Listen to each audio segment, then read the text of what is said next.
Customizing messages notification banner style on your iPhone. 16 lets you control how long notification alerts remain visible.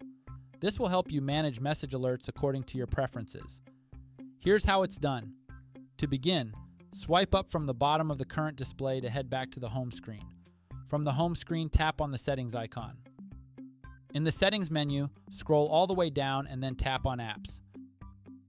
Find messages from the list of apps and then tap on it to proceed.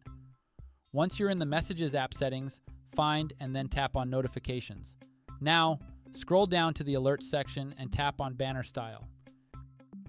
Here you can choose between two options, namely Temporary and Fade Away and Persistent. If you choose Temporary, notifications appear briefly and fade away. If you choose Persistent, notifications remain until you take action. Simply tap to mark your preferred option.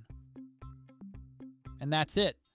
Customizing message notification styles on your iPhone allows you to personalize your alerts, minimizing distractions, and ensuring you receive important messages promptly while filtering out less critical ones. Please subscribe to this channel if you found this video helpful. Thanks for watching.